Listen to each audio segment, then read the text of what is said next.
This is the show that has hosted everyone from Sugar Ray Leonard to Keith One-Time Thurman. This is Tough Talk Tonight, brought to you by Heavy Bag Boxing. Welcome to another episode of Tough Talk Tuesday. As always, I'm your host, Lucas Biggers. And alongside me is going to be Rob, Sakura, James. How's it going, everybody? Good. What's up? Let's jump right into the thick of things. James, Angelo Leo wins by knock the fuck out. That's exact verbiage from Mr. James Del Campo sent to us for our topics today. You think that's knockout of the year, James? It could be one of them for sure. I mean, we've got a few months to go and some big fights coming up. Maybe Canelo Berlanga will qualify if that goes as planned. But I mean, so far, that is one of the most electrifying for sure. What do you guys think? That was one hell of a knockout, and I mean, it came at the correct time in the fight because it seemed that it was a close fight up until that point where, you know, he made it very clear we're not going to the judges' cards. Because he kind of knew, I think, in his mind that he wouldn't get a decision. I think, you know, what his corner was saying and when he put everything together, like it just was spectacular of a knockout. I was concerned afterwards because they were saying that his opponent didn't want to go to the hospital to get checked out. And his head kind of like kept bouncing. You know what I'm saying? Well, He had a question when he was put on a stool. Oh, he did? Yeah, and he was asking the doctor, where are we? Whoa.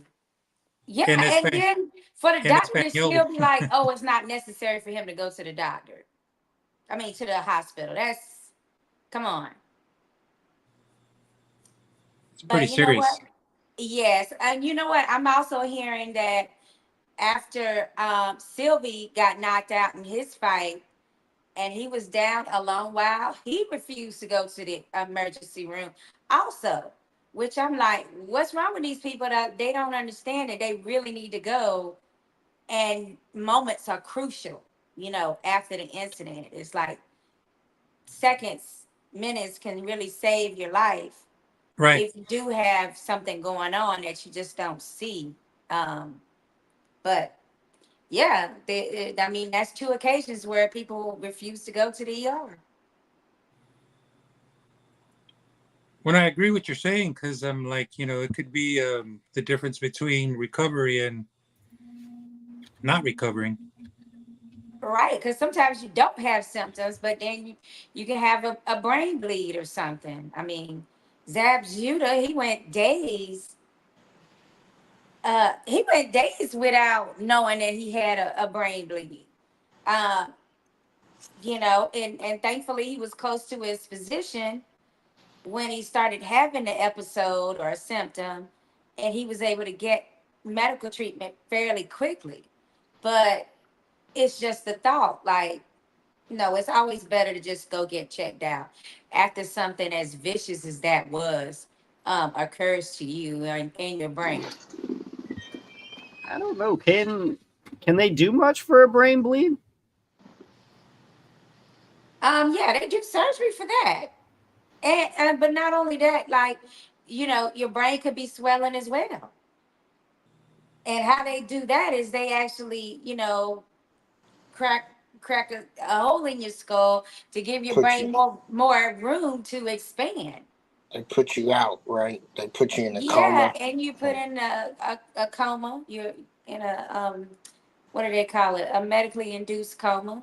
Right. So there's treatments for this. I mean, it's not like it's the dark ages. Like, you know, there's serious treatments for all kinds of brain injuries now.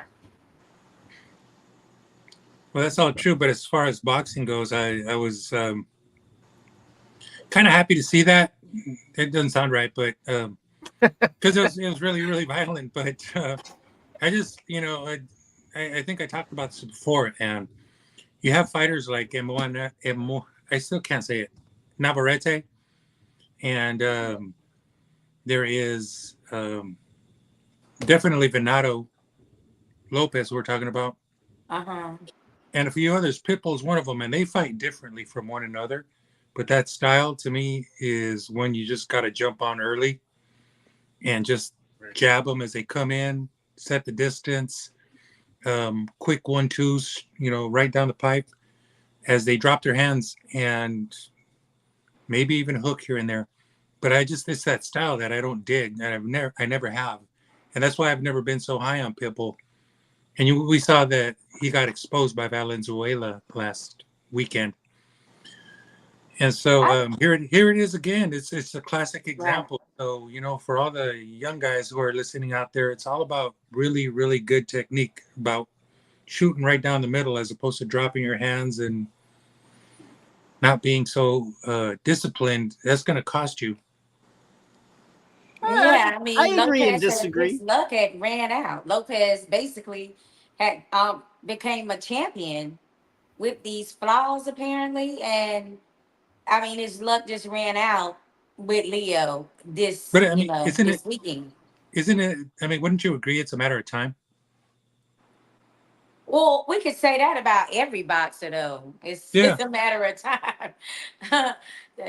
Time is not anybody's friend when it comes to boxing. Um, but it's just the fact that Leo was in a position where he had to come like after his loss. I think it was to Shakur, but he had to go all the way back down the rankings, and he was out of commission for like 2 years, and then he just had to be on some of these undercards and like just pick his way back up to a championship contender status. Like nobody in the business was given any, you know, give me fights to Leo. He had to do it the hard and rough way. So when he did get that KO and it was so spectacular and it was in his hometown, I just felt absolutely, elated for him. Like I was just like truly excited for him because I knew like that was such a rough road to get back to that championship level. So kudos to him. Well, I'm gonna go ahead and give these two featherweights credit.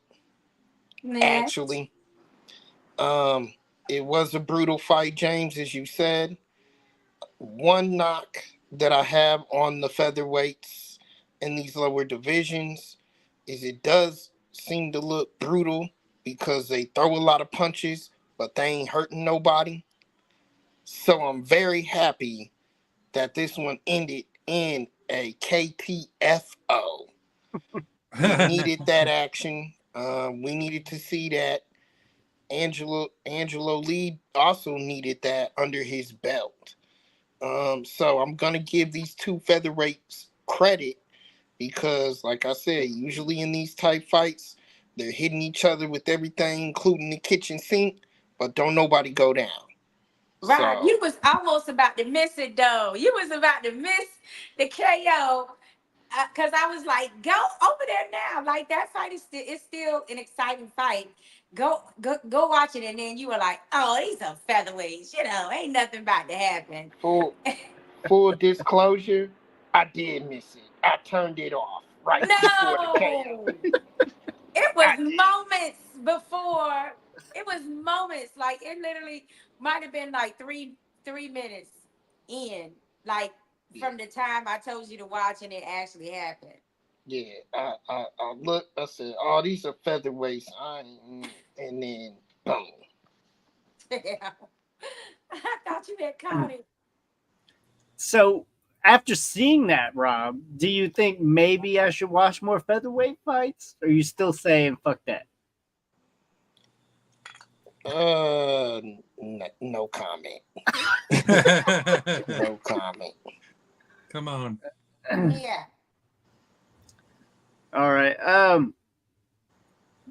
Let's talk a little bit now about Brackhouse and her return, fighting Maria Cornejo, Maricela Cornejo, depending. Right. But unanimous decision. Looks like it was pretty wide for the most part. Does not mean she's back to form. Brackhouse, of course, we still remember her from her 2 losses back to McCaskill. What does she need to get back here? Because she had those 2 fights. She had the draw against Harper. What's it going to take for her to get back? What do you need to see from her? That's going to be for Sakura, because usually we do overlook the women a lot. I'm very guilty of that, I will admit. So I'm glad that I'm bringing it up now, kind of middle of the show, so that we can talk a little bit deeper about this. I mean, she's better to me. I mean, Maricela, if we remember, I believe she had to fight at a higher weight class against, was it Clarissa Shields? She was at a higher weight class, and then she moved down to welterweight. I believe that's how it went. And she looked good in her last outing, Maricela. That being said, you know, flaws are going to show up too when you're fighting a pure boxing, fighter like Cecilia Brackett. You're gonna, see the differences because she knows different nuances that a fighter like Maricela might not be able to hang with, and that came to be true. I mean, is she back? I mean, when she had a draw against Harper, which most people feel like she won that fight against Harper, but they were on their turf. They was on Harper's turf, so apparently that's like she got a draw. She got some help out there. And my last hearing was that they were supposed to have a rematch, but then that didn't happen. So this was a great fight for Cecilia Brackett to take, and she won decisively. I mean, I don't know what else people want to see. I mean, she's the first lady of boxing, and she's was a title holder for over what I think over 10 or 11 years. She held the title against all women, including Chevelle Hallback. I just feel like she's done enough already for us to always have her as an elite under an elite boxer status.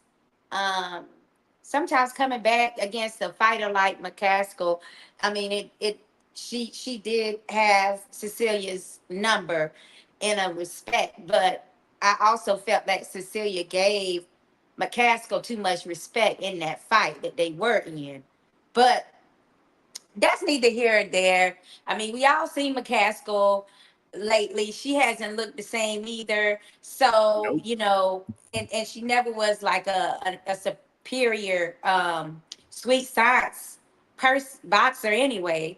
Well, So I have to keep Cecilia Brackett on a certain level just because, she has fortitude in the game. She has loads of fights, and she was in a time period where the competition was a little bit more stiffer than what it is now. yeah, So that's for sure. yeah, like it was like they was some serious competition when she was holding on to her belt. So I'm gonna keep her on the status she's always been on with me. But winning this fight definitely helps her name come up and more, more of some of these newer, what do you want to call them, prize fighter category boxers now. Ready for title contention? Well, yeah, of course. I mean, No, she should have not never been that far down on the list anyway. She only lost to McCaskill. Rob said no. not yet. I thought she was your lady. So how you gonna go against your That that lady? that's why I don't want that to happen yet, because I would love to hear it be a greater story with Cecilia. I love her to be back in a title fight where she can win it. I Mm. want to see her more active though. That's my issue. I would like to see the rematch with Harper before. I would like to see her avenge that. I absolutely felt like she got robbed. So it's time to go ahead and right that wrong and get your respect back from that. McCaskill is still available and out there, and she's diminished, like y'all said. I'd like to see her get some get back from them. Um, let's face it, she took a record out, right? She took a women's record down, and holds a record for women's boxing. So that's why they call her the first lady. That's why she's established the clout. She's had held the title for over a decade. um, all these things being said, I really felt like she lost her hunger. She's getting up there in age. She lost a little bit of the hunger, and that's why she fell to McCaskill. And she hasn't, in my opinion, she hasn't gotten that fully back yet. This win gets her, it shows me that she's moving in that direction. But I want to see her fully recouped, fully hungry, fully motivated before I see her get that title shot, because I don't want to see her lose. Well, you may want to see her against McCaskill, but after losing twice, I'm not sure if anybody else would want that. James, what were you saying? Well, you know what? One of those was a majority. The other one was unanimous. But the idea is that she really needed to change that fighting style against McCaskill and never made any adjustment. Did the same thing in the second fight. So I don't know. I think the whole moniker with the first lady, in her, in her, during her reign, yeah, she was the first lady. But if she looks at 154 now, she's got some competition, and not far off is like Baumgartner and a whole bunch of really really great fighters. So I don't know about that whole first lady thing. Besides, there's only one first lady, and that's Sakura. How's that? Aww, so sweet. Well, I'm in a different category though, not boxing. I'll be media, you know what I'm saying? And that's the other thing is, like, nobody's saying also she's old. Nobody's calling for Brackhouse's retirements. I mean, as far as boxing is concerned, I'm not saying she's an old lady. She's not old. She's only a couple years older than me. But as far as boxing is concerned, it's old. Okay. Yes. And 42, you're talking about, I'm trying to get one more last money fight. I'm trying to get out of here. Like, could we be seeing the end of her if we don't see a title fight soon? Yeah, I mean, we have to think about the fact that a lot of women that fought in the previous decade, they never got big paydays ever in their entire career. So if she put herself back in the contention to be, brought in for a mega fight of some sort, then by all means, I think she should be given that opportunity. I mean, who wants to leave a sport and you don't even have one big payday to be able to retire off of? Serrano got lucky, and blessed with her opportunity with Jake Paul to finally be able to get paid before retiring. But a lot of these women did not get that opportunity. And if she can do that, I'm okay with her retiring after she has her, big shine in the bright lights, I mean, I think that she's more than earned that opportunity, is what I've been saying to you guys. It's like, I mean, she held it down at welterweight for many, many, many years. And there was tough competition like Holly Holmes and I mentioned Chevelle Hallback. I mean, they were great fighters back then that weren't given their due. I mean, it's the whole reason Holly Holmes ended up going over to the UFC to try to make some money, So yeah, give her her day in the spotlight. If she can have a fight at welterweight or super welterweight, she should have that. Well, she's not doing it necessarily. She's not doing it for the money. Me being that's my future wife, I looked her up. She's a superstar. She's a superstar in her country. She's worth way more money. I wanted to see what we was gonna be working with, but she's worth a lot of money as it is. Are you talking about You're talking about That may be true, but you do still, if you've given your life to a she sport, wants legacy. Yeah, she wants the you still legacy would is what want I'm to saying. end on a powerful note. Yeah, you Right. gotta end. You gotta go out with She a wants bang. the legacy, right? She wants the legacy, which is why, as her fan and future husband, I want to see her get that and win. So I don't want to see her in a losing situation, and I just feel like she's in the right direction. I just want one or two more steps before you go there. I mean, she can get a Shields shot. Well, well, she at was with 154 her maybe. knockout. She's That's a good thinking, "Oh, I possibility. might want to stay at heavyweight. I might not want to come back down." That's what she's thinking right now. Maybe, but if she's able to come back down, that's definitely a fight. I think that would is really nice on paper. I would be excited for that fight. I like to see it because Cecilia has the pedigree to challenge Carissa in boxing. If she does what she needs to do and tries to outbox Clarissa, I think she'll be okay in there.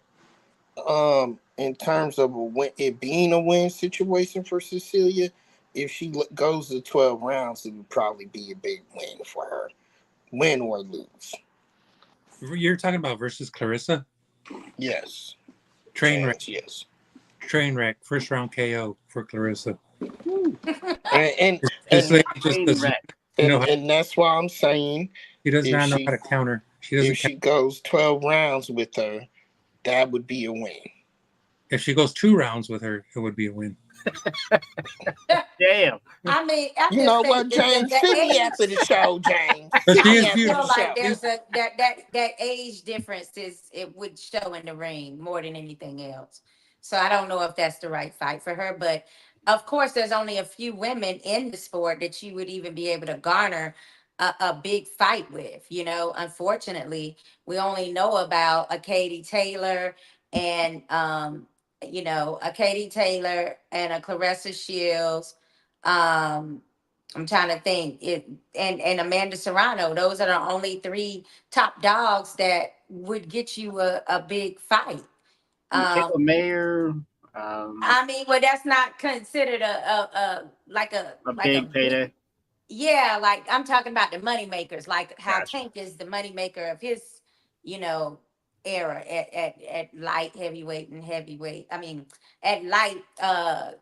What do you call it? I'm sorry, I've had a brain fart. Lightweight and super lightweight. Like, you just have him in that bracket where that's who you want to fight if you intend on having a big payday or a money fight or even a mega fight just to, have big, star power. So those are the three names that I can think of that really garner like that type of status if you fight them. I mean, it's not those ladies' fault, but I wish there was more names. I don't, because it goes all the way to strawweight, all the way to heavyweight, and I'm only able to mention three women. No, that's kind of like where we at right now. Yeah, it's very true. You know, I would say women's boxing, as bad as it sounds, is still kind of in its infancy. It never reached the plateau that I think everybody knows it can. It's just it can't quite get there. I don't know if it's just not enough fighters or what the problem is. I think last couple of years has done really really well for women's boxing, but then we hit a plateau again. We stop having the fights that we need to have, and the rules got changed, but did they really? Because then they go back down to two. It's like we need to set these rules. We need to set them the way that's most exciting. It's going to draw the most viewership. Everybody worries about the fighters, but this is dangerous anyway. This is dangerous. An extra minute, I think, is needed for everybody as far as viewership goes. And I don't think you're going to be doing that much more damage in a fight. Let's just do the full 3 minutes. Equal opportunity, right? Yes. Yeah, but Yes. in I terms mean, of but right now it's where you can have the ladies can choose to have a 3-minute round fight. But it's like, why would I do an extra minute and I'm not going to get any extra pay? It's only a few women that can say, I can do 3 minutes and I'm going to get paid more for that 3 minutes. So that's one barrier. And then the second barrier is, sanctioning bodies like the WBC who are saying they will not allow that, in a championship fight. Well, I mean, And so, you gotta start doing those first, though, right? I mean, it's not like non-title fights. Men are all of a sudden saying, "Let's schedule this one for 8." Because I don't want to do the 10. I'm not getting paid extra for doing 10. Right. Let's just do 8. Fuck it. I mean, you gotta do it first, and then hopefully it'll come after. But So you're saying eight 3-minute rounds? Is that what you're right suggesting? Well, I'm just adjusting to the 3-minute rounds. She's saying like they don't want to do it necessarily because there's no extra pay for that extra minute. I'm just saying with the men, because it'd be funny for the non-title fight to do less. No, but the contract you sign should have, of course, you're getting paid XYZ. Like you shouldn't have to do it first and then, eventually they'll, you're just hoping that they're gonna pay you or increase your pay because you did that extra round. You don't want it to go down like that. You see, those contracts aren't they're only for one side, and that's the B side. That A side, anything else in those margins, those things change. Oh, I can't make that weight. Let's just change this to 160 now. Okay. And let's make the ring bigger. Let's do, you know what I'm talking about. But this happens. But if you're the B guy, that shit's in concrete. You better come in at that weight. Well, on a positive note, I do want to say that all the other sanctioning bodies were okay with the additional minute. So that is progress. Whether we're seeing more of that in the ring or not, it's still progress that many people, including the boxing commission, were on board with allowing the 3 minutes and the 12-minute rounds as well. And that's progress. That's true. So if we're discussing the state of women's boxing, in my opinion, to kind of break it down in my point of view, the issue with women's boxing this year is just unfortunate that the matchups are not there. Serrano was she had a big fight in Puerto Rico that drew a huge crowd, big undercard fight for Jake Paul, and she shows up with an eye issue and can't fight. That drew a black eye. Correct me if I'm wrong. Has Katie Taylor even fought yet this year? I don't even think she's fought yet this year. I don't believe. Then you have the issue with the Mike Tyson because of that card. Rescheduling with the Mike Tyson. Then you have the issue with the Mike Tyson card, and that huge fight doesn't get there. I will say I liked the fight with the two ladies. Dang it! And I just remembered her. I remembered her name, and now I forgot. But it was oh God, they were two beautiful ladies, and they went at it, and it was a controversial decision, but everybody thought she got it. It's Top Rank's girl. I'm trying to remember who. Michaela Mayer. No, not Michaela. Well, she had a great fight that she ended up being on the losing side. She had went to the UK for that fight. And that too, but she went to the like you said, she went to the UK. But now she has another fight that's scheduled, and it seems to be a pretty good matchup, I believe. Are you talking about the one that flashed everybody? No, Lucas. Mama. No, this is. So you're talking about Chantel Cameron? Not Cameron. No. She beat Katie Taylor. Damn it! I forget this girl's name. I'm sorry. It's okay. But she's at the Sandy lighter Ryan? weights. You talking about Sandy Ryan? She's a new champion. For your other future wife, Cecilia what is it? Baumgardner? This is Top Rank's girl. New girl, y'all. New girl. Oh, he's talking about the Mexican. What's lady that's from California? Super bad. That's what I thought. I just was gonna say super Sanessa. bad. Yeah, super bad. Estrada. Yes, I knew I Sanessa had it. Estrada. That's it. Super bad, but she's on the come up. I Yeah, would you're hope right. that they She have did a No, have she, rematch. that close she's not. decision fight. Yeah, Yeah, Yeah. but she's I not. hope. She's there. She's not in the come up. I hope. She's at Sorry. the top. Super Yeah, bad is up there. yeah, and I hope they have a rematch too. I felt like that was a good fight that we could see. So just in terms of women's boxing, that's all I think that the issue was this year is just that the fights haven't materialized yet like they needed to be. Mm-hmm. We're gonna talk about Turk here in a little bit. I know, Rob, that's like your favorite topic is Turk. But right now, anybody could be Turk, kind of. Anybody with some money for women's boxing, right? Like there's tournaments to be made, there is money, there's fights to be made here. You can make a whole women's card, and it would actually be pretty good if you can get them all under the same umbrella. And I think you can get a lot of them right now under the same umbrella. Somebody can really take women's boxing underneath their wing and run with it and run pretty damn good. I would love to see it. So, Turk, if anybody else with some money is listening, Eddie, somebody put the money there. Women's boxing will be there. They'll pay you back. Jake Yeah, Paul. I am noticing Jake that Paul. these Dude. boxing, that I am noticing that these competitive matchups that Turkey Al-Sheikh has been making doesn't seem to include women on the cards. I am noticing that. Well, But there's There reasons was for that. one when they fought in Saudi Arabia, or yeah, it was just one, and it was with maybe, Ali. yes, yeah, Natasha, I believe Natasha Ali. And right. she got a lot of backlash for doing it, which I don't think is warranted, because sometimes you're trying to establish, some type of introduction to people to the mindset that, hey, this is possible and we are great boxers. And but there was some backlash like that she should not have done that because of the treatment of women in that country. So whoever does do it, they it's like, do they want to have something similar to that happen?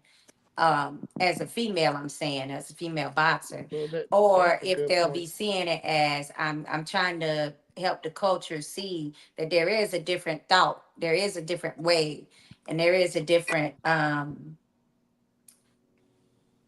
acceptance that you can have for women boxing. That's a good point, and I want to bring up something in regards to that, Shakura, but I'm gonna Yeah. hold that till we get to that topic Okay. that's coming up. All right, let's talk Virgil Ortiz coming off the canvas twice. Guys, I'm going to speak for everybody. We all thought Ortiz was going to win this a little bit more widely than what he did, right? I mean, But very, very close in that fight. Go ahead, James. when you say came off the canvas, it's a little bit misleading, and I know you're not trying to mislead anyone here.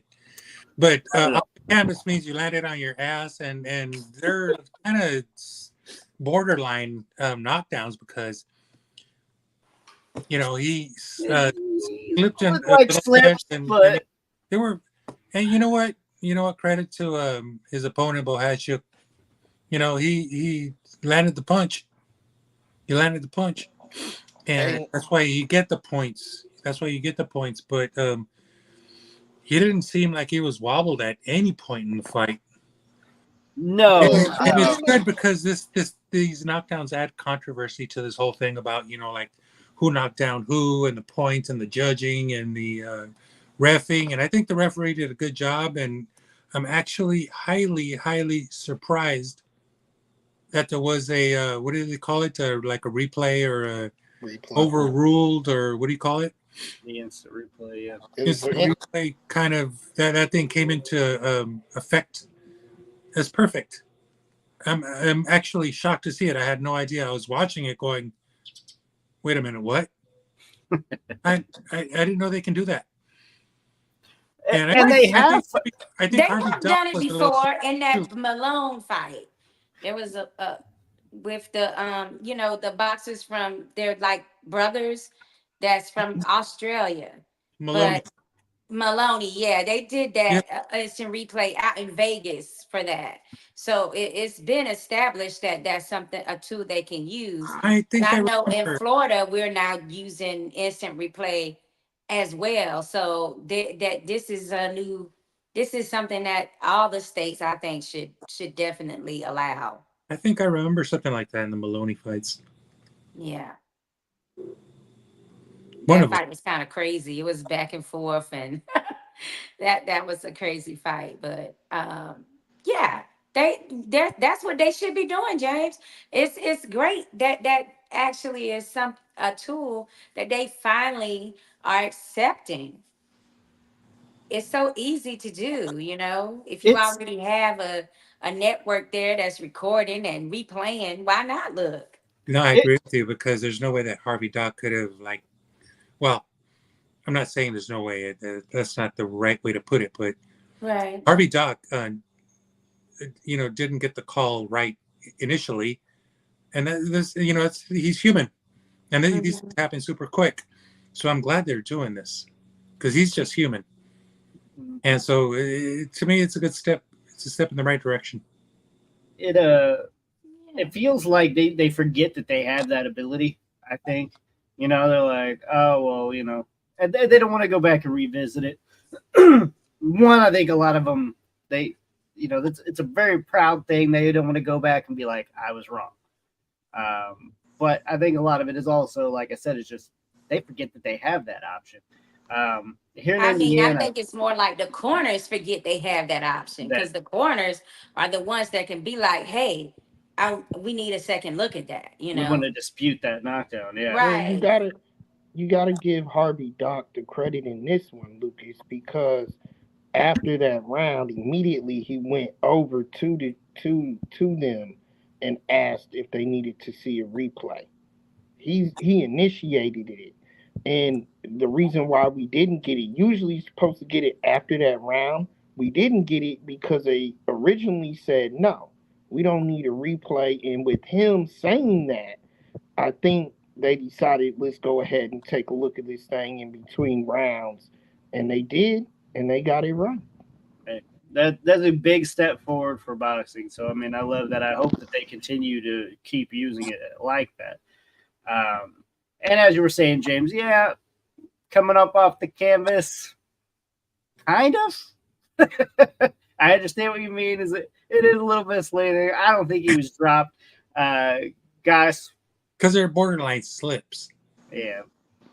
Which Even is if you're slipping, if a punch lands, you kind of have Yeah, to say, "Hey, technically that's a knockdown, knockdown. knockdown." Yeah, And nobody complains when it's the B-side fighter that happens to. So, only you the got A. to take it either way when it happens to either guy. But I didn't get to see the fight, and I was just listening to you guys in the chat giving me like the play-by-play, and I'm like, "Damn, is he gonna win this fight or what?" Because y'all were like, "Oh, he got knocked down again," and I was like, "Damn, is he gonna win this fight?" Like, did you guys tell me, and then you guys were like, "Yeah, he's all right." And wait, I'm like, but that just you doesn't sound good. It doesn't you even. I wasn't watching the fight, but I knew it didn't whoa. sound good from what y'all was saying. Is that That you have somebody like Ortiz getting dropped twice. is that from the hurricane or what's the story there? No, she What was happened? watching Leo fight. There was two Oh, fights on Yeah, at I the was same watching time, the James. least. oh, okay. Because I've Yeah. always got like 2 or 3 screens going But Yeah, I but couldn't do Watch for it your that free. time. night. I couldn't For do it that free. night, so I just went For with the one free. I thought. I knew Leo was gonna, want that win so bad for that championship, and I didn't want to miss it. And I'm glad I didn't because the fight, even before the KO, it was like a really back and forth type of fight night. yeah, and I'm not one to ever stir up controversy. Not at all. Yeah. And I'm not a controversial son, but Ortiz lost that damn fight. No, I come don't care what y'all come say. on. Come You're I on. the one thought that he told lost me the that he was fight. gonna be all right. He was all right to Um, finish. I thought he lost the fight well, here's because down at the end, towards in those middle rounds, he was looking real iffy, and he had the 2 knockdowns as well. You got to give the I don't want to butcher his name, Lucas Bohahuc. Bochek. You got to give Bohahuc credit. He wasn't just game that night. He is a very dangerous fighter. Very dangerous. He also punches with bad intentions, but guess what? He takes a hell of a punch. Hell of a punch. And I felt like Ortiz, when I saw the end of 2 things, 2 very clear things to me. Number one, when I saw the end of that fight, I would rather have been Bohahuc than than Ortiz. I would rather have been him than Ortiz. Number one. And two, he's the champion. He's the champion. Ortiz damn sure didn't come in there and beat the champion at all. but And period. I felt like he lost that fight. well, here's one point that I want to make, and that's something I've been hearing all week because I follow all the different podcasts and all the different boxing pundits. Um, that whole idea of you have to beat the champ and all that. When they get in the ring, it's a clean slate. It's a clean slate, and you gotta beat the guy 12 rounds or less if it's in your favor to get the victory. And it's mathematics. 10 nines, 10 eights, whatever they are, and that's it. There's no you got to beat this guy to take his belt is bullshit. You got to beat him every James, round, or if not, the majority of the rounds. And James, hopefully those numbers add up. there are close rounds in there that could have went either way. That's why Very close rounds in there that could have went either way. that's why we have judges. And let me prove something else to y'all while y'all talking about flash knockouts. Ortiz went to the fucking hospital after that fight. Immediately. He wasn't even at the presser. He They was both sent to the hospital. Irrelevant. I mean, Well, I'm glad he there's I gotta decided to agree, I go don't- to the hospital. I think it's just a good also, idea. we have to remember he does have a medical condition too. So it is always best to be safer than sorry. Just go to the ER. All boxers need to hear this. Just go. You know what I'm saying? Be safe and not sorry you didn't go. well, not yes. He's saying that's the reason why Ortiz didn't win, I guess. Is that what I'm hearing, Rob? Is that what you were alluding to? No, I'm saying, damn, everybody's saying he wasn't hurt. He was too hurt. And I'm not saying that I'm not taking any take on this diminishes Ortiz stock at all. His opponent is a worthy opponent. He was a worthy champion. He's worthy of fighting the Terrence Crawfords. He's worthy of moving on and taking on bigger fights. I felt like he won the damn fight. 2 knockdowns in a very close fight that I did not see Ortiz pulling away from. He was in trouble. Now that what you're saying is reminding me of Bud's fight that he had. Bud Where wasn't even knocked his down. Well, I So, mean, I'm just saying the fact that the opponent proved worthier than what the fans thought initially with Majabal. And it's a similar situation where after seeing that fight, we want to see the opponent or the so-called B side, we want to see them in other matchups. Like they impress fans more so than the what we have the established boxer is what I'm saying. Like there's a similarity there. And I think it's because we as Americans are not introduced to other boxers in other countries early enough. And then the only time we see them is when they get these opportunities to face these our top guys, and then we have this illusion that they're not as good, because we've never heard of their names. When actuality, they've got records and they've got people that they fought and different things that they've gone through in order to even get that call to begin with. So, I mean, part of it is that we're not being introduced to boxers from other countries early enough in their careers for us to be able to follow and know their names. But also, there's this false security that we have that our boxers from here, that nobody's equivalent to our boxers here as far as, you know, the ones that are trained in the US. I mean, this is becoming more and more of something that is being proven wrong every other fight now.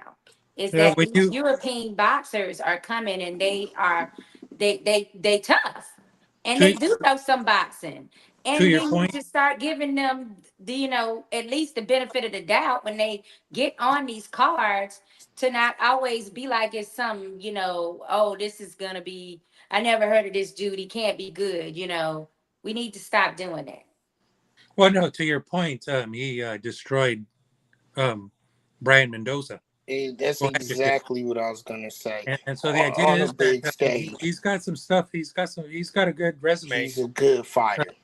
And so, but the idea is that just going back to another point that you mentioned earlier, as far as Ortiz goes, he was never rocked in this fight, not once. James, he was knocked down twice. He was hurt. And how was he coming out of that?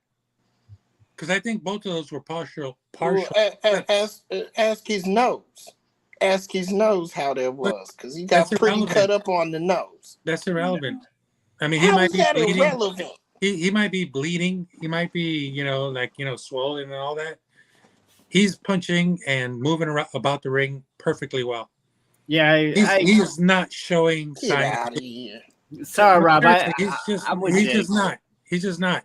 Get out of here. He was close to knocking Bohahuc out. But here's another point that I want to make in Bohachuc's favor is how did he withstand all those body shots?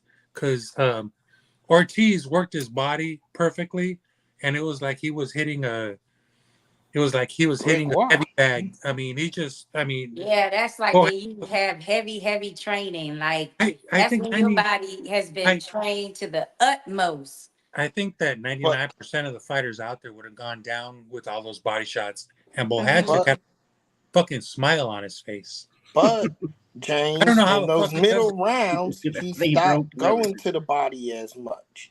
He lost that attack. He stopped going to the body as much in those middle rounds. Those middle rounds really, to me, Bohachuc took over those middle rounds. Okay, well then, in your case, if it's all about the middle rounds, then who won the championship rounds? I think they were split. According to you, not the judges. You. I think I had them split. 10, 11, and 12? I had it 2-2. Oh, so it's only 3 rounds. Well, I was 10, 11, and 12. Well, what round was the second knockout in? What round was, the second knockdown? What 9, wasn't it?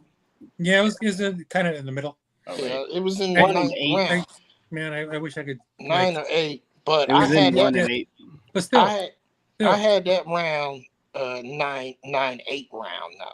I felt like Ortiz did come back. I didn't watch the fight, but it sounds like just from your description right now that probably was more like a draw. That fight probably was more like a draw because with 2 knockdowns, technically, even if you pop back up or whatever, that puts you in the hole, right? So you had 2 times where you're lacking, you're 10-8 rounds.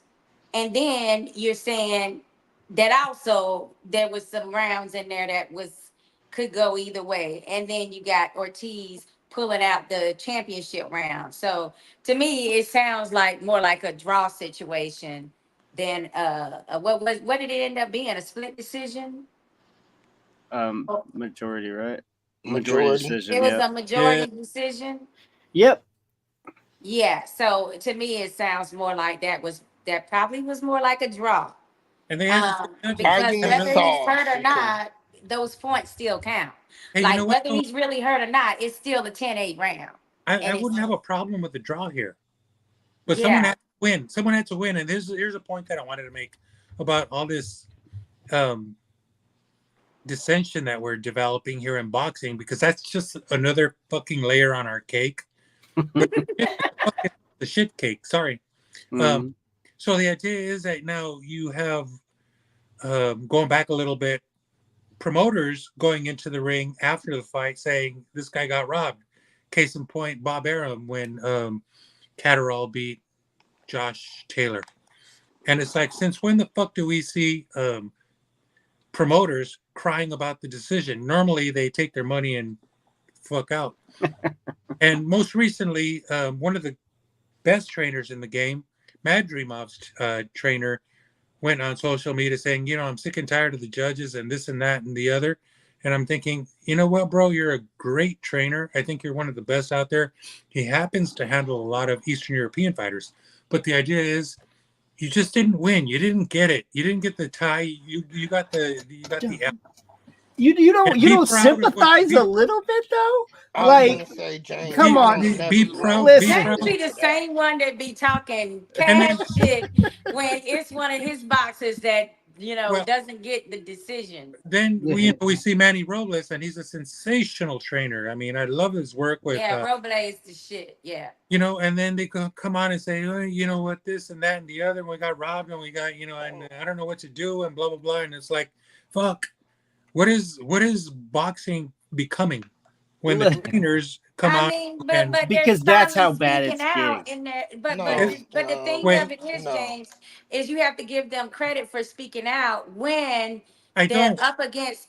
Let me finish though. I When don't they're give up them against credit. politics, and it would normally affect whether they would This say it in isn't- the past or not. It's Now not he's political. to the point, and he's established as this great, coach that's respected, and he can now finally say what It's- he's actually been probably feeling it's- for some time now. It's Is not that political. is an issue because It's you can not get political. blackballed. I don't know if you know it or not, but you can get blackballed in the industry where when you speak out on certain things, now you don't get the call for this European to be in your or any boxer to be in your staple. So for I him agree to with be that. able to finally do that I agree with means that he's now he's now able to feel safe enough that he can finally speak out on something like that. It's not Well, that some of you know, these if- guys if he haven't doesn't- wanted to say it for a long time. if he They've just doesn't- never been in the situation if where he they doesn't feel feel safe. safe- If he in doesn't doing feel so. safe, sorry, but it's not my problem. I don't. I'm not man. making my problems anyone else's, and no one else is making their problems my problems. He's got his fucking job to do. But one of his jobs is to train fighters, and then if they come on and come after the fight and say no, the judges, like both of these trainers, and I got to say it again, these are excellent trainers. But you know what I think the fucking problem is here is there's too many goddamn cameras and too many goddamn microphones in these fuckers' faces. I mean, Yeah, And yeah. it's just, you're crying about the fucking decision. I mean, really, that's like, always going to be really. the problem. You're though. saying he's these. But- You're saying in 1 second you're saying he's this great coach. Yes. So okay, but so why wouldn't you trust his experience in knowing when something's a fraud? When Because he's it's not looking his- at this fight and you're saying Because- he's an expert coach, he knows what he's seeing in that Yes. ring and But whether this or not is- them judges' cards actually reflected that or not. Because this is my opinion. I mean, but what I'm saying to you is why wouldn't you trust this coach's opinion when he's giving it to you in such a raw form? Because He's a he's coach. not. He's He's a willing coach, to not a participate. judge. This is very simple. He's willing to participate in a sport that's being judged by 3 individuals. Okay, and he doesn't like the decision. Don't hate the fucking game. Look, I'm think gonna put it people like should this. start speaking Pardon out the on French. when they think things are not correct. Because I'm how not- else can the culture ever change if I'm not- no one's ever willing to speak out on it? I'm not That's- getting this that's shit. my thing. All I of a don't- sudden, the promoters and the trainers are getting Whoever it saying, takes. "Oh, robbery, Whoever robbery." it takes, whoever Yeah. it takes to You know start what? making the changes, To whoever claim- it takes. To I claim don't care robbery, who says it. to claim If it's robbery true- by fucking Bob Arum, who got cussed out of the ring when, I don't know if you guys heard all the shit that was going on when he got in. Do you guys remember that? When he Yeah. said, "Oh yeah, this guy was robbed." But let's fighters look at don't what come here. he said. But Well, you want to okay, say but still, I when mean, a he said promoter. it, but look at But whether you or gotta- not what he said was true or not. You got a Whether there's promoter. some truth to that. There The was no statement truth was to it. you cannot bring an American Zero. fighter over to the UK because they will probably more than likely get a bad decision or He not didn't. get a He decision. didn't. These are Is two there UK truth in fighters. that statement? They're both I just UK want to know, fighters. is there truth in what he said?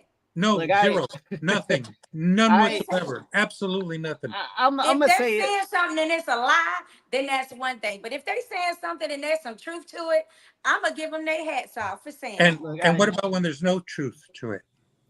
Then what? I think Like I there's. said, if there's truth, if there's not Fucking- a truth, if they're lying about something, that's one thing. But if they're telling the truth about what they're saying is actually some truth in it, I'm like, good for you. No, Look, No. look.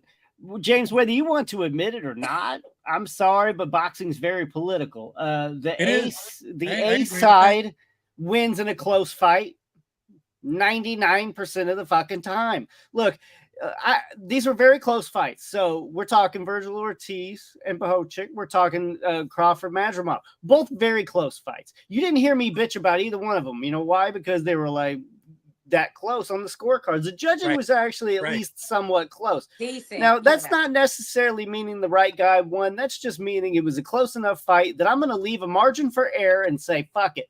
You know, as long as you at least gave my guy, you know, somewhat close of a fight and you made it actually close on the scorecards. How many times, though, have we seen it be close fight? We're all witnessing a close fight. Then we see a scorecard that's 8 fucking points wide.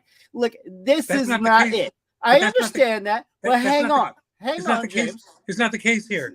It's not. The case. But They were close. we flip those names around on the fucking pad, and who's worth more money wins every fucking time. And I'm sorry. I don't care if Bob Arum says it. I don't care who the fuck says it.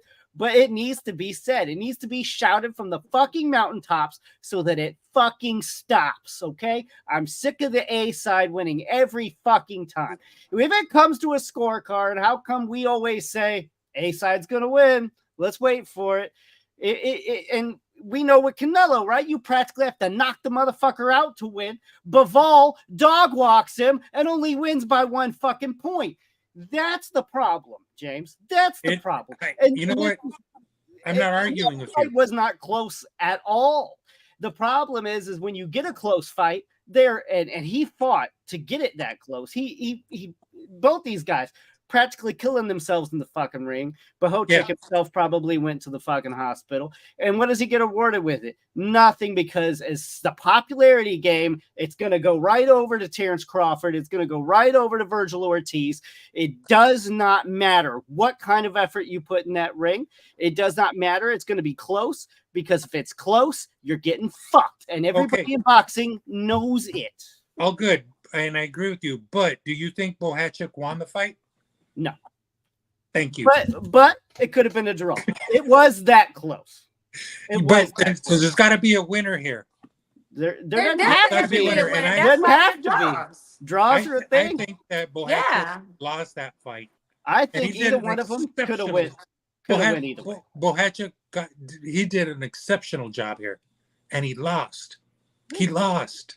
Hopefully, Ortiz won with his exceptional boxing. Okay, Madrimov lost with Crawford's exceptional boxing. I probably had both those guys. Rounds. Both of them did. Yeah, and that's what makes the difference here. That's what makes the difference. That's what matters. I hear you, and I agree with you about the A side and B side. I agree about agreeing. The sport for a long, long time, and I agree with you. Yeah, there's no difference in your opinion and my opinion. I mean, whatsoever. I agree, but in this fight, Bohahuc lost. I hate to see his trainer going, fuck the judges, and I feel like smacking him in the face and blah, blah, blah. I'm like, bro, you're just making fucking, you're making this boxing sport this mercury. Well, I mean, so far, I've heard you think Ortiz won. Yes. Lucas thinks it was more like a draw. And Rob thinks that Brochek won. Who? So you got one for each. All 3 of you could be right. Well, no, I just gotta give Bohahuc props. Bohahuc, I'm sorry, I butchered that name a minute ago. I'm saying all 3 of y'all got 3 different opinions. You all watched the same fight. I have to say I'm pretty good with pronunciation, but of their last names. But I just don't see this for Bohahuc. I just don't. And he did an exceptional job, but he lost. And Very And I you hate to think see his Ortiz coaches did and a trainers more going exceptional job with when 2 knockdowns. when a fight is that close. When a fight is that close, you're right on that edge, and you might get a victory, you might not. Lucas, you're right. Yeah, A side politics rule this sport, but in this particular case, he lost. Yeah, I mean, and I feel where you're coming from. I do, because a close fight, you still saw Virgil Ortiz win, and I can see an Ortiz win. I can see a draw. Bohahuc, if it's only 1 point, I'm good with that too. But it is close. I was leaning towards Ortiz. I didn't officially score it, and I'm kind of leaning to not officially score anymore, because it honestly takes away. I'm too focused. I'm almost like I have to be, so You're not enjoying the fight. no, not at all. I don't enjoy it. It feels like work. Okay. So I don't officially score a lot unless I'm like, this is going to get really good. I'm going to score this specific fight. But I hear what you're coming from, James. I'm not disagreeing with you. I think we are on the same page. I hear what you're saying, but I'm saying is, even if he eked it out, he's not going to get that W. Now, Bohahuc, I'm going to say from Bohahuc's side and from Adramov's side, right? You're getting this big fight, this big time fight. You're in the corner, and it's that close to the point that you're automatic, you're full in. Emotions are high because you're in a close fight against a big name, right? So that means you're that close to another big money fight, which means also a payday for the promoter that's bitching about it, for the coach, for the trainers, for everybody involved. So yeah, you're gonna be like, hey, my God, what? The emotions are running high. I get it. It is what it is. But I'm all for sticking up for injustice, but I do also see where you're coming from. I'm more about let's say it when it's relevant and at least a close fight. We hear people fucking saying it when they've lost by 6 rounds clearly or more. So at least with this one, I would say it's at least close enough that I'm not going to be bitching about this. It's close enough that complain. Go ahead, bitch about it. Like, I was more okay with it. You know what I mean? But when you lose and then you start complaining about it and you got dog walked that fight, no, you can just shut the hell up, take it back. Right. No, but here's another issue is that you have Tom Loeffler is a manager or not a trainer, but a promoter or whatever he is, like an agent. Yeah. Yeah, exactly. Something like that. He does an exceptional job. Tom Loeffler is a good dude. Yeah. I've never met him personally, but I know people who know him and love him. Handled a lot of. I mean, he comes out and says, "Oh yeah, no, Virgil Ortiz. Just look at his face," and I'm like, "What the fuck are you talking about? Since when do we judge a fight based on like bruising and cuts and that facial wear and tear?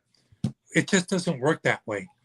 And then he says, "I don't feel like taking, or I'm trying not to take anything away from Virgil."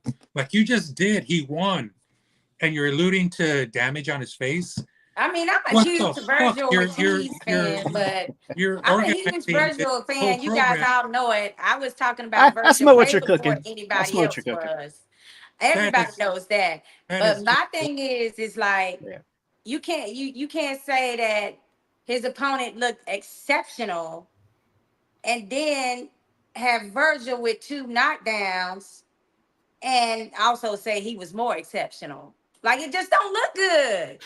It doesn't look good for you to be like, you're supposed to be the superstar in the fight and you're getting knocked down. Even if you say it's just a simple, like, that just don't look good to go down, period. No, there's no supposed superstars. That's why we have judges.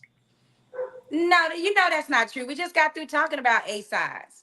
There's no superstars here. There's judges. But that's what it is. And it's based on what they do. But that's what it is, James. You can call it what you want to call it, but this is what it is in our sport. Some are marketable. Some have more skills. Some are they've been chosen as the superstars. And you got other boxers around them that are considered journeymen and they're considered B-level fighters, and then you got A side, B side, because they're just not the one that they're favoring to win. That's all under that category. Yeah, I but I'm mean, above. whether we want it to be true or not, the I scorecards, I understand you saying that technically the scorecards should be the scorecards and nobody should have an advantage when the fight starts. well, I agree with However, those. I agree with we those parts. all know that that is not the truth. We You're all know speaking. it's not the truth. You're speaking in general terms. I'm speaking in specific terms. Specific Bohachev to did not who? win this fight. James, Madrimov you're did making not the win the wrong fight. point. Hold on. You're making the wrong point. Madrimov did not win the fight. Love you, dude. You're making the wrong point. It's not the wrong If point. you I'm get talking put about on the it. canvas twice, if you get put on the canvas twice, there's no close fight. You need to be decisive in coming back to win. So And was he Bohachev wasn't. decisive? And he wasn't. I- He was on the canvas twice. Was And he did Bohachev? not. So you're thinking that Bohachev got robbed? We already discussed this. Yes. Did he get robbed or not? They're on different sides of the coin. Yeah, so I'm even more. So you're saying Bohachev got robbed? Yes. Let's go from Robbing is an extreme love you, word, Jane. but All Love whether you, Jane. should he have won or not to you, rob is when it's like so many rounds for whoever didn't win. That's a robbery. But now that wasn't a robbery as far as I'm hearing. What I'm hearing is that you feel like he did enough to win the fight, and Who's he? Ortiz did not. That's what I'm hearing from Rob. Bohahuc. Bohahuc Yeah, did enough that's to what win the fight. That's what he's saying, and I think he's thinking even more like his team is thinking is those two knockdowns add even more credibility to the fact that, hey, my guy should have won, and it didn't happen. Sure. So, yeah, so I have think some that's close the cutoff. rounds, I So think you're that's the thinking cutoff. that All right, let's go to the next if argument. you're saying it's some Let's- close rounds that could have went either way, we're Okay. basically saying that this could have been a draw. It was you're a close saying that fight. you're saying that those two knockdowns are 10-8 rounds? Yeah. Wrong. They're not 10 rounds. They're Don't not. have to be. It depends They on who. don't mean, have the to be, judges but are at gonna least count. 9-8. They At do least not. 9-8. That's something you guys need to understand. They're not necessarily 10-8. That's true. All right, we're going to move from talking about A side, B side to the ultimate A side. We're talking Canelo. Turk says he no longer wants or desires the Canelo-Crawford fight anymore. This was Right. directly after the Crawford fight. We could speak about it being about Crawford's performance, but I think it's also just as much about Canelo trying to price himself out of it. He's still saying he wants like $160 million. It's something ridiculous, and he has to have that for Crawford or for Benavidez. Is there any better way to just say outright, like, I'm pricing myself out here. I'm pricing Okay. myself out. I don't want All this right. fight. And this is coming from a guy, myself. I don't want to see the fight. I think the fight is dumb. I think this is a cash grab. I do not want to see Canelo Crawford at all. So at least me and Turk agree on that. He says he's going to focus more on Crawford versus Virgil Ortiz and Crawford versus Boots. I can't be happier. Me and Turk going to be like this. Just like this. Who's first? Okay. But Turkey. you say The that. excremency, Okay. as you say. Yes, sir. Well, you say that, but I mean, Lucas, I mean, is this more about Turkey seeing Bud Crawford and not seeing a competitive fight anymore?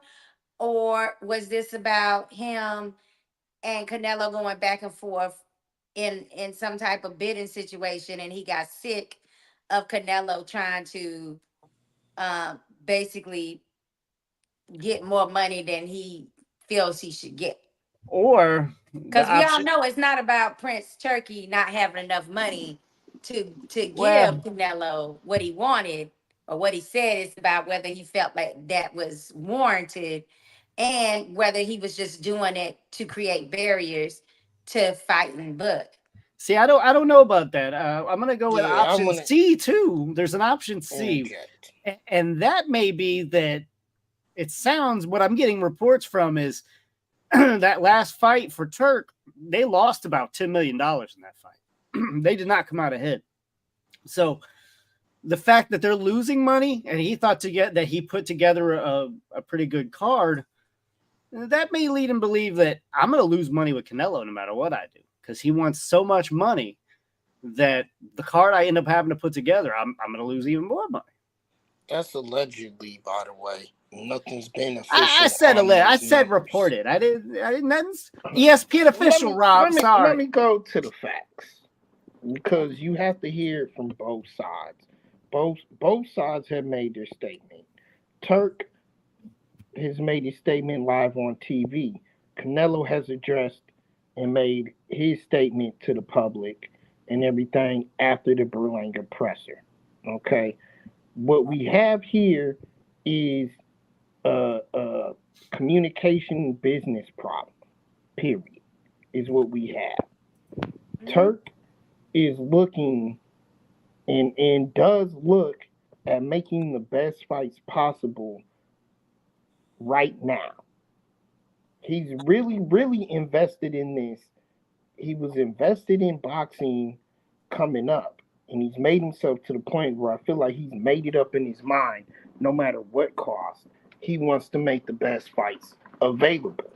So what happened is he turned his attention after he came down here and experienced the Terrence Crawford show, seen what Terrence can do. He immediately wanted to turn his attention over to Canelo.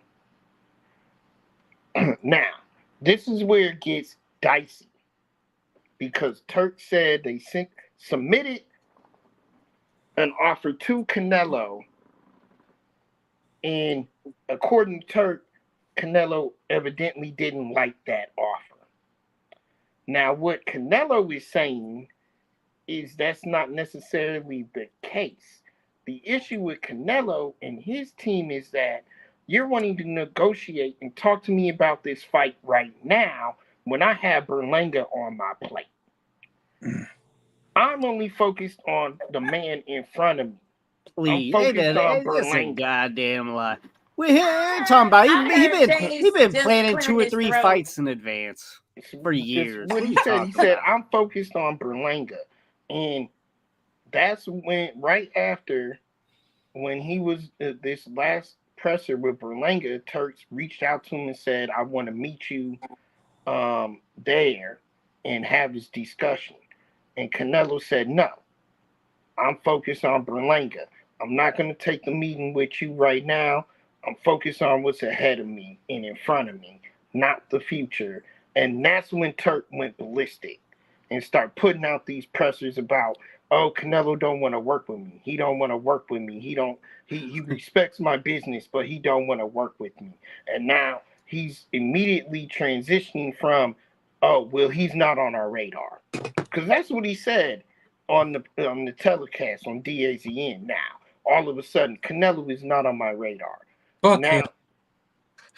Now, Canelo or Turk? This is just some big ass drama. Like, I feel like I'm dealing with schoolgirls or something from middle school that hated me for no reason. This is just dumb. I mean, this whole thing is like, so what? Who gives a shit? Okay? Like, I feel like if most people don't really want to see a Bud going up to 160 to fight Canelo, I mean, what are you really negotiating here? Well, if what the I gotta fans say are is not like calling for this fight, and then too, the other thing is, you know what I'm saying? Like, there are so many other people that Bud could fight, that are more in the range of where he's actually at 154 right now. That there are so many other options, including Virgil Ortiz versus Bud Crawford. You're saying it like as if to say, but if I'm hearing this right, Rob, you're saying it to say, well, maybe Turkey is upset that Canelo brushed him off for right now with this meeting. That's exactly the way I feel. And it's not just, well, that's what happened. And it's not just that either. There is disrespect going back and forth between both. Because, and Canelo's right, Canelo said, I don't need your fucking money. I don't need your money. I've got plenty. I'm good. We good over here. Now let me finish, Lucas. We good over here. I don't need your money. And then now I heard today where I saw Canelo has addressed his displeasure with the fact that they've stripped him from one of his belts because he coveted the undisputed title. He coveted being the undisputed champ, and he very much so immediately wants to get that back and get that title and all of that under his belt and back on under his name. That was the And IBF. it was the I think IBF. they wanted him to Yeah. fight Skull or Scully. Or, Right. And Yeah. I honestly think so. Here's the issue: is people keep saying cherry picker. He's cherry picking on. He's beating younger guys, hungrier guys that have proven themselves. Has Berlanga proved himself? Yes. Point exactly. No, your Yes. goddamn delay was enough for me. Look, nobody wants to see this fucking fight. Nobody wants to see this. This is dog water. Nobody wants to watch it, right? We'll tell that This to is a the bullshit media ass fight. at the presser because there was a whole bunch Media of gonna people cover no attending matter that damn what presser. dog shit he fights. He could pull Rod Salka out of retirement and beat the shit out of him. And there's gonna be a row of press at media row to watch the stupid ass whooping that's about to occur. Look, anything that this man does, they jump on. Amir Khan, they're like, yeah, let's fight Amir Khan. I was the only one. I was thinking, I'm like, what the fuck is everybody cheering for? What is going on? Canelo can do whatever the fuck he wants. Look, let's put it this way. He say, oh, I don't need your fucking money. Then why are you asking for $200 million for a fight, asshole? Who do you think else can give it to you? Allegedly. Eddie Hearn ain't giving that shit to you. $200 million fucking dollars. Look, Turk's the only one that can make that fucking happen. Allegedly. And he don't want to make We it all happen. knew that was a ridiculous fucking offer. Exactly. Demand. Just, Not an offer, just duck. So Yes. I'm sorry, Joseph's right, Duck Nello. I'm sorry, but look, if you're asking for that much money, you might as well say the words, I'm ducking you. Well, Because don't apologize. That's what it is. Don't apologize. Duck Nallo is fucking right on the money. Berlanga's a shit fight, okay? He has done nothing to earn that fucking fight. Canelo's but the top of the game. There In is their defense, that's the fucking fight to make. That's who wants to no, fight. it That's was not- it's like, handpicked. we're Canelo not. handpicked that. Nobody else- Who else you want to see him fight, Lucas? Nobody's Who else do buying. you want to see him fight? Name somebody else in the top 10. You can even rerun an old fight. I don't give a shit. I would get Golovkin, who's not even close to shape. It's going to Berlanga be a hasn't better lost fight a than fucking Berlanga. fight. So why are you over here diminishing him and his career? He Who? ain't lost a fight. Berlanga? You wonder why I'm diminishing Berlanga? Somebody who tried to bite somebody during a fight and he's getting a fight with Canelo? Come the fuck on, man. Lucas, Look, he shouldn't he even was be in the still young sport. when that happened. I don't give a shit. There ain't no excuse for That's biting such somebody. Come on. frustration. No. I'm just simply saying a lot is going into this whole matchup situation for Canelo. But I mean, He at wanted this fight 168, because he knows I'm it's going just to be saying easy. at 168, there's plenty of players there. Everybody is getting down to the name that no one's mentioned yet, and that's Benavidez. That is the real fight that people want to see Canelo fight. But he's Now, the 175er now. I understand that, but he's willing to go back to 168 for that fight. Everybody knows that. Can he? Yeah, I'm sure he can. The guy's a big guy. He's really not even 175 pounder. He gets to 175, and he's been getting to 168. But what's the benefit of staying at 168 if you cannot get the fight that you're staying at 168 for? I would have moved up to 175 too for the moment. But it's only one weight division up. Let's not act like it's like he's got to go down to 160. I'm just saying to you that, to me, all of this is smoke screens. All of it. Because the real fight that everybody wants to see Canelo have is with Benavidez. Still now. Look, I mean, Yeah, that I why agree are we with. It's talking not about even. Bud? And why are we talking about Benavidez? It's not even Why that. are we Totally talking- agree with It's that. like I'm not- nobody's even Canelo is in a hard place. He don't want to admit it, but he is, because no matter who he fights, people are not going to be satisfied. They're not satisfied. The fans are not satisfied because they want a specific fight in particular. That's what happened to Bud at welterweight. Everybody wanted to see him fight Spence. So no matter who Bud fought at 147, he was not going to be getting a whole lot of hoopla over it because it wasn't who everybody wanted to see him fight. Shit, I just want to see him fight Canelo somebody. is in the same predicament. If he don't fight Benavidez, these fights are not going to be, top sellers because it's not the fight that the fans are, really screaming that they want. Everybody, so like I all agree this with stuff that. is like smoke screen and mirrors to me. But It's like you know what's crazy, Luke? What's crazy is what's going on with the Caleb Plant Association with this. Like, do you have to have beef with Caleb Plant to get a fight with Canelo now? Apparently. Charlo had beef, he gets Canelo next. But these are handpicked fights from Canelo, okay? This is why it's not. Look, everybody saw what happened to Bivol, and nope, they've offered. Bivol's like, hey, I'll come down to 168. Guess what? Canelo don't want that. He didn't want to lose all those undisputed titles again and look like a damn idiot. Look, there are fights out there that are challenging for him. He doesn't want to do that. He wants to be like, Berlanga, I know I can beat that dude. Let's make that. WBC usually piggybacks that, makes him the mandatory for no apparent fucking reason whatsoever. IBF and everybody else don't necessarily do that shit. They're not saying, hey, Canelo, we'll juggle your balls over here. No, they say, fuck you. Fuck you. You're a part of the boxing as everybody else. But the WBA is the one that made Berlanga the mandatory. And I'm going to say this one time only. Berlanga is a legit amazing boxer as far as, his personality, his tenacity. He calls out who he really wants to fight with, and he actually got it. There is nothing that makes me not, want to be a fan for Berlanga. And he representing Puerto Rico as well. The problem is that Canelo is sitting here and he's passing up fights that are more competitive.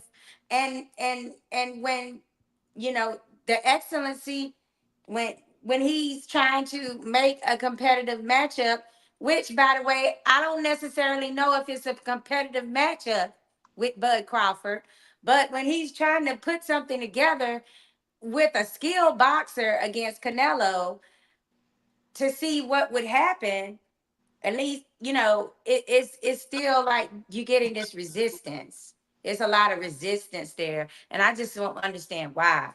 Why would you have so much resistance to fighting somebody 2 weight classes beneath you, and who you've been able to be established and top dog at 168? To me, that's like, okay, that's easy money. I'm gonna make this much money from the excellency, whether he needs it or not. It's like that would be a no-brainer for me. Well, what is it that would make it where he wants to oppose this so much? I'm glad they backed out of that fight or he did with that Canelo-Crawford thing, because I mean, there's weight divisions for a reason. And I called him his excremency, and I didn't exactly mean that, but Turkey Al-Sheikh. Al-Sheikh. Al-Sheikh. I said Sheikh. Well, anyway, I don't like disrespecting people, but I'm telling you, y'all did not answer my question. What is the opposition for Canelo to be refusing this fight? No, I wasn't trying to answer your question or not answer it, but what I meant that's was the question I'm asking y'all, though. He's got to understand that there's weight divisions, and he's trying to make Canelo-Crawford. I'm glad he backed out of that, but it wasn't because of the weight. It was because Canelo's attitude towards dealing with him. And what I'm saying, I agree. How can Canelo be so against weight classes now when he's used it to his advantage for a lot of his career? You just answered the question. It's to his advantage. It's what he's done his entire career. It's to his advantage now. He's done that his entire career. He fought Chavez at 55. Why not do it this time for money then? I'm saying, what is the reasoning for not doing it now? He's the only fighter who's ever had his own weight division, 155. Canelo. Here's what it is, and Canelo said it himself, right, Rob? He said, I don't need your fucking money. He's got money. So he's saying, I want to set my legacy up the way I want to set it up. I want to see Berlanga right here. You know, we tried to say, oh, we want Munguia. He tried to do Munguia second. Remember that? Because he was like, I'm going to put that one in the back. But that was a little bit harder than Berlanga. So he wants things his way. So whenever a true challenge is going to come, he don't need your money. You can't force him into a fight that is going to be hard or that he may lose. He refuses to fucking fight do with it. Bud would not be hard. It would not be hard. No, I don't know why he don't want to do it. Why is it all this resistance? That's all I'm asking. No, he said it. Context on that, on the Bud thing with Canelo, to be 100%. When he was on the Breakfast Club promoting the Charlo fight, he said, if he fights Bud Crawford, they're gonna tell me he's too small. Period. And that's true. But then on the other side, he doesn't mind people saying that that Berlanga is what to him. He doesn't. I feel like he doesn't mind as long as you're at his weight or can get to his weight. He doesn't mind the level of competition, I guess you could say, as long as you're a mandatory and he can keep those belts. The major issue with Canelo right now, period, and there's only one name that we want to see him fight. And then I feel like if he would do this and he would do this now, then people would kind of back off and shut the hell up. But he has to fight Benavidez. He has to. There's nobody else. He blew it. You know, I said this before to you guys, you know, in our conversations, that a lot of the boxing pundits out there are looking at him like a ducker. And you're not going to get rid of that moniker. Once it's there, it's permanent. And they all talk about the same thing, about why he didn't fight Benavidez, because it was a fight that he could lose. And why you don't ratchet 75. I listen to all these boxing pundits, all of them. Yo hablo español. And so the idea is that they all have that same sentiment, is that he ducked. He is kind of blackballed. There's a few that still kiss his butt. Yeah, I won't mention any names, but you know, most of them say the same thing. You know, he's a ducker. He's lost this fight in the political arena. He's lost his fight. It's not just that. He has a history of this. Look, and he's sitting here saying the same thing. He's saying the same thing about Crawford, right? Oh, he's too small. You can say that about Josito Lopez. You can see that about Amir Khan when you smeared his ass all over the fucking canvas. You didn't give a shit then, though, right? Oh, but now we're supposed to know that it's a problem. Look, and what happened when he was told by the WBC, your mandatory is now Gennady Golovkin. I'm vacating your belt. I'm not going to fight him. You don't remember that shit, right? Look, when he is saying, nobody's telling Canelo what to do, because as soon as they do, he's going to say, fuck your belt, fuck your money. I don't need it. I don't want it, because I don't want to lose. That is the bottom line with Canelo. Bottom line.